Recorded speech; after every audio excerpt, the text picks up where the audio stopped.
bị sụp chân mày. So to maintain the eyebrow raising function, muscle activity of these lower parts remain actively. Để đảm bảo cho cái chân mày nó vẫn có nhướng lên thì cái phần dưới của cái cơ trán vẫn phải hoạt động được. Next slide. Okay. This is the frontalis function, raising the eyebrow and make a line here. Đây là cái chức năng của trán, nâng cái chân mày và tạo cái nếp nhăn trán. Next slide. Okay. So if the patient has the frontal line, we have to inject toxin to the frontalis. But we have to remain the eyebrows raising function. So that's why we don't inject the low part of the frontalis, not injected. Do đó nếu bệnh nhân có nếp nhăn trán thì chúng ta sẽ chích thuốc vào cơ trán. Tuy nhiên vẫn phải bảo tồn cái chức năng nâng chân mày. Do đó chúng ta sẽ không chích ở cái phần thấp sát chân mày. So the safety line to spare the function of the lower part of the frontalis is the 2 cm from the edge of the orbital ring. Do đó cái đường an toàn để chích thuốc là 2 cm ở phía trên của cung mày. Remember, 2 cm from the orbital rim, no injection. Làm ơn nhớ rằng là 2 cm ở phía trên chân mày, không được chích vào vùng này. Okay.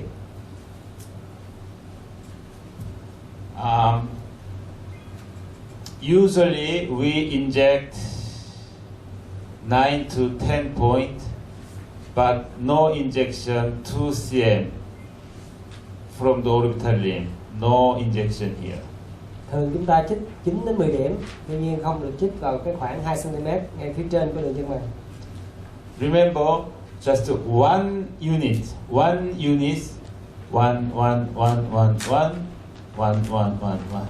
Hãy nhớ là chỉ chích một đơn vị vào từng điểm. Okay. Right.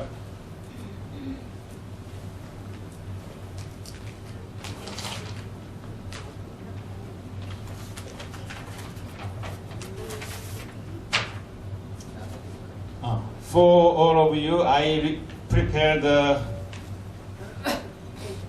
one sheet of paper.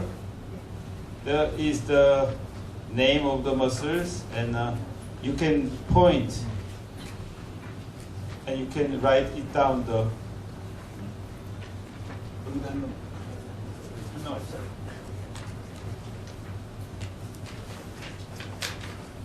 It is better to write it down.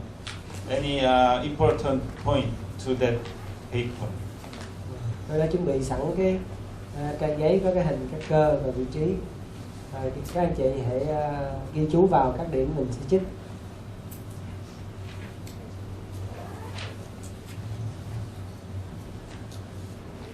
You got one? No?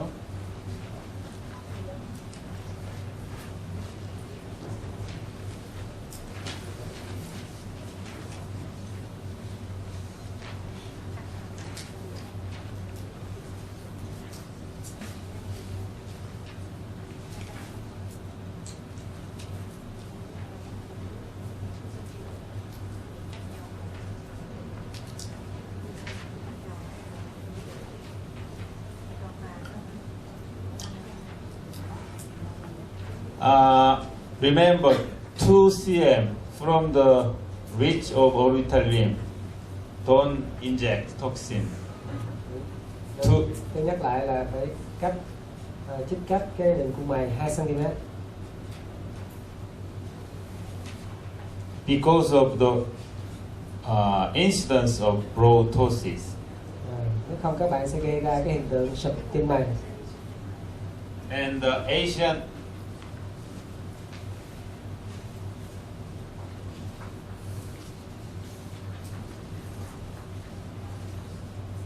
2장씩 나눠도 될까요?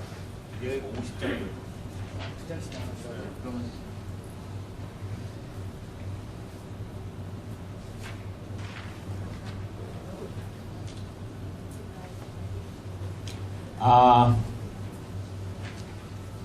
Asian people don't like lateral eyebrow elevation, too much elevation.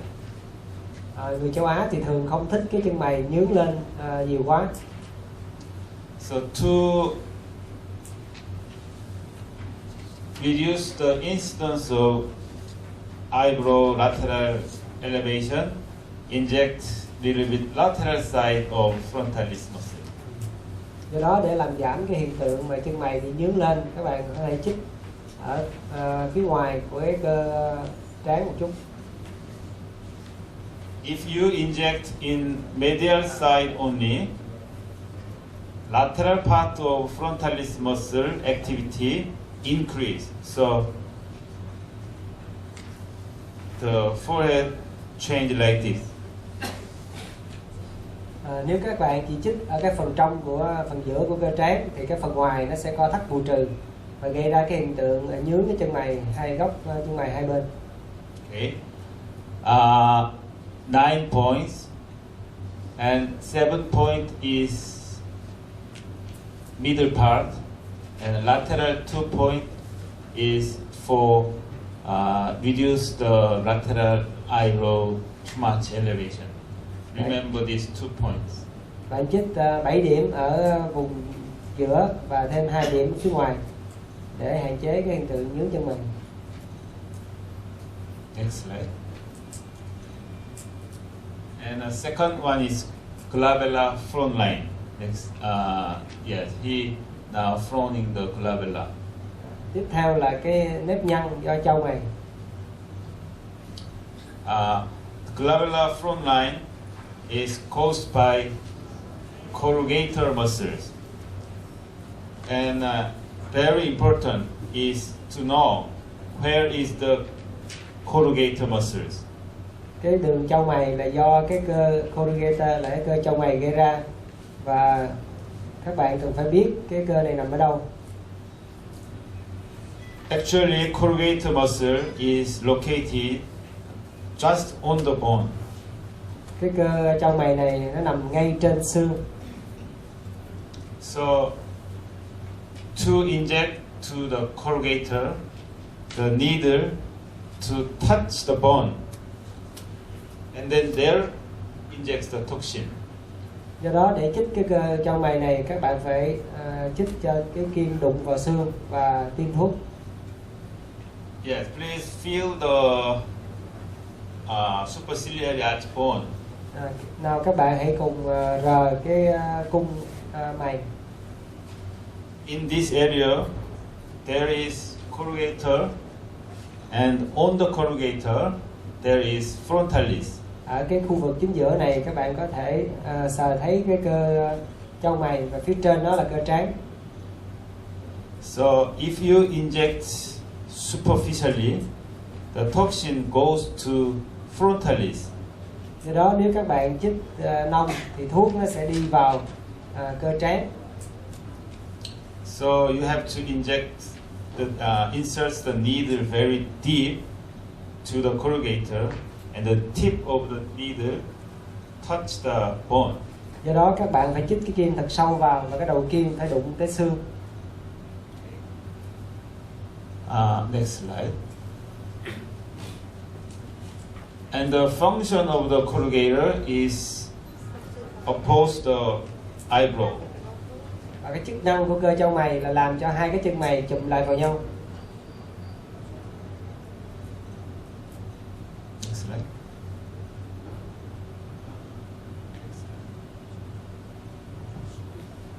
And the procerus here.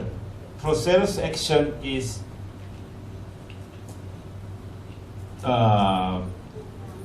contract the procerus is lowering the eyebrow. Và đây là cái cơ mảnh khảnh procerus. Cái cơ này có tác dụng là khi co lại thì nó sẽ hạ cái chân